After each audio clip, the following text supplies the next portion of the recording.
Today I'm going to show you how to prep a My Little Pony to make your very own custom My Little Pony. I've had a lot of questions on how to do that. So what I'm going to do is show you using a basic G4 rarity.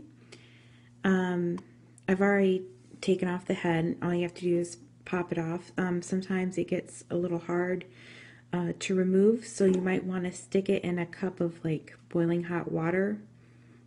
Just like stick a coffee cup in the microwave for about 2 minutes and then stick your pony in, and that'll soften up the plastic enough to remove the head. So once the head is removed, then what you're going to want to do is take an Exacto knife, and be very, very careful with these because they're really sharp. And what you're going to want to do is the little plug on the inside of the neck, you're going to want to remove that.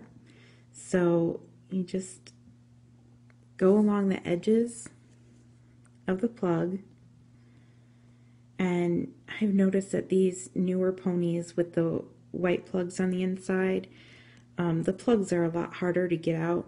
I don't know if like Hasbro's just trying to make it harder for people to customize or what, but just kind of, you got to be really careful, because if this slips and cuts out, I mean, you're going to get like a really nasty cut. I got about, I don't know if you can see on there, but yeah, there's a scar right there.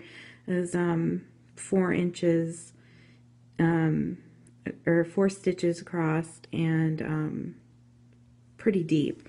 So and that was from trying to cut off a tail from a McDonald's pony from the early 2000s. Okay, sorry about that. I got interrupted. Like I was saying, you want to cut all the way around. Now, for those of you who want to make your custom with movable head, you're going to want to save this little piece of plastic. Put that to the side, and when you're done with your custom, getting the hair in and everything, you just glue that little piece back in on the inside with some super glue or crazy glue, and then you attach the head. But since I don't do that, I like to glue my heads on, and I'll show you why in just a second. What I'll do is I will remove the tail, and so you'll need some pliers. You just go inside the pony's body through the neck, and you remove the tail. If there's nothing wrong with the tail, you can save it, because you never know if somebody might need it to restore a pony with the same tail. So that's handy to have around. Sorry, I'm like half asleep here. You want to make sure this is the ring that goes around the tail.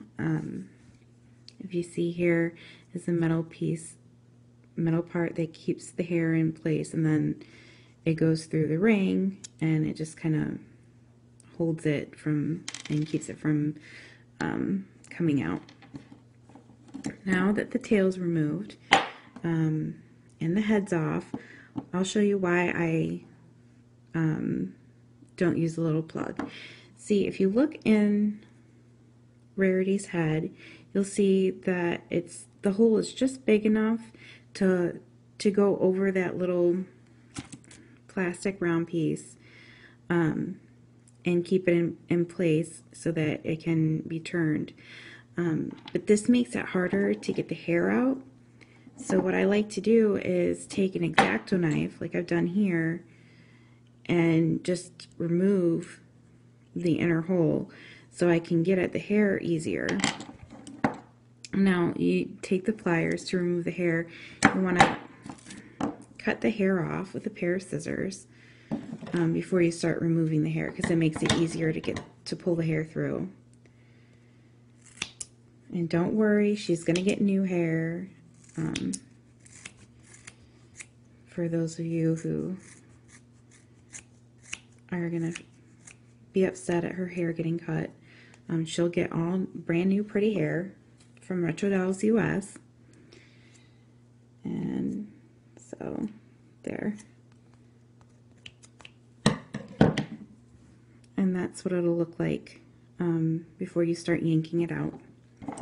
And then you just go in with the pliers. And sometimes there's a lot of glue on the inside. So what I like to do, because I don't know if you can see all that extra glue at the ends there? Well, they like to like fill the head up with this glue, and it gets really hard to remove.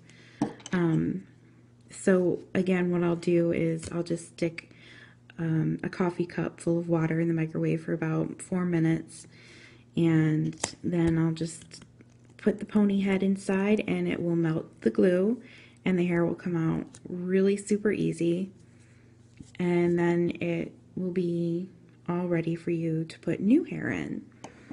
Now, to remove the eyes and what is called the cutie mark, which is the symbols on their back sides, what you want to use is, I don't know if this will show up backwards, but it's looking backwards to me from the way the camera's facing, but it's acetone.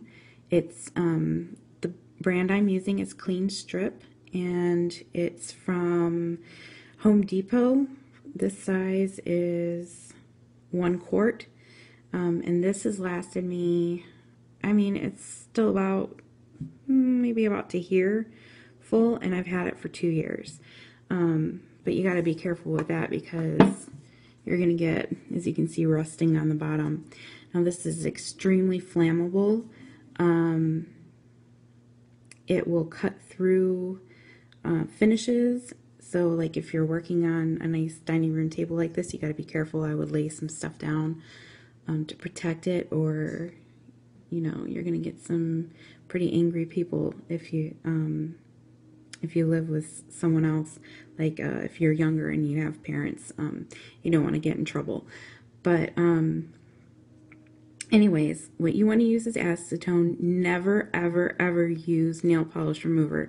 It'll get horrible, messy smearing, and it's just not ideal to work with. And this whole thing cost me about $6.99 at the Home Depot. But like I said, you can go to Walmart, you can go to places like beauty salons, or like supply stores, pretty much any place that has home goods and things like that. You'll be able to find it. So you want pure acetone.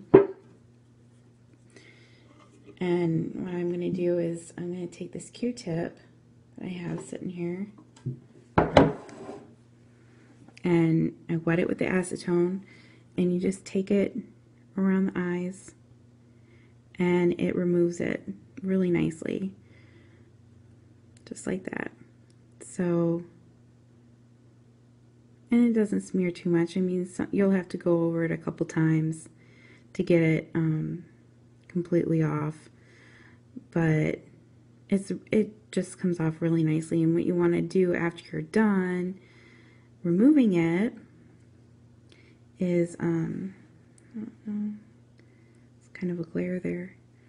You want to make sure all the little extra smudges get off.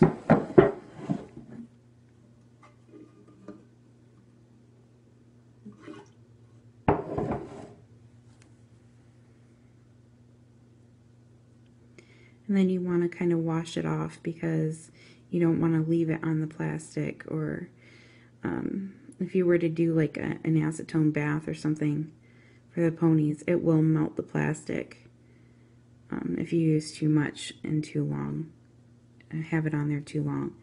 So you're just going to want to wash it off, and see,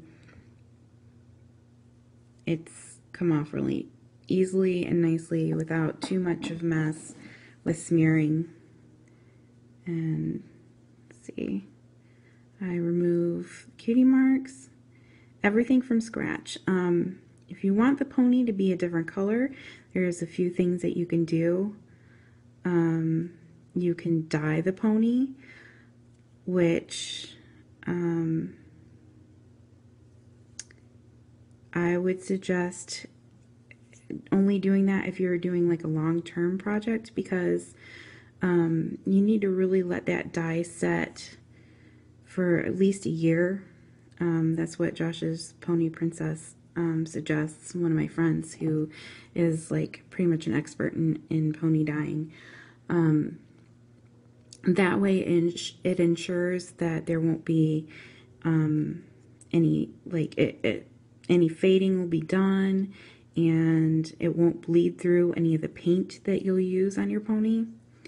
So you could do that, or you can do what's called an FBR, which is a full body repaint, and we just use acrylic paints. There's no specific brand of paint that's, you know, you can use pretty much any type. It's your preference. And you can do it by painting it on or using an airbrush. Airbrush is nicer because you won't have like thick clumps or lines. I would suggest watering it down with a primer, and to get a really nice even look to your pony. But that's pretty much all you have to do to get your pony prepped for customizing. And then you're going to want to have your supplies to customize it. You're going to want some paint brushes, acrylic paints, doll hair, which for this one I'm going to show you. We're going to go through this entire process of making a custom in different videos, but the next video will show you how to root doll hair into a pony and how to put in a tail. Eventually we'll talk about how to style it and how to paint on your cutie marks and everything, and getting it ready to take pictures, and how to list it, and how to advertise and market your pony. But so next week we're going to have some supplies for you to get for your custom. You're going to want to get a hair rerouting tool, which looks like this. I don't know if you can see that. There you go. And this is what you will use to put in the hair for your pony. You can find them, I think I might have some available on my website. I'm not sure. If I've got to work on getting, I have some more available. I just need to work on getting them up. At www.retrodollsus.com. The link will be down at the bottom in your in the description area of the video. You can get them from Pop Girl on the MLP Arena. You can get them on eBay. You can get them at our other site, RetroDollsUS. Retrodolls.com, retrodolls.co.uk. That's the UK site for those of you over in the United Kingdom. And we do have a site in Sweden. I'm not sure if she's got tools or not, but I will post links to where you can get your tools at. For hair, this is Raspberry Smoothie nylon. You can go get whatever color you like. Any type of hair will work. I'll show you how to use different types of hair in different videos. But this one we're going to be using nylon, and really you can pick whatever kind of hair that you want to work with. But this is Retro Dolls US hair. It's really pretty. It's very soft, easy to work with. You can dye this nylon, and it's www.retrodollsus.com, and again I will put that in the links down below. So if you have any questions or anything that you would like to see in future videos, please comment down below. If you liked it, please thumb it up and give us a subscription, and I will see you next week.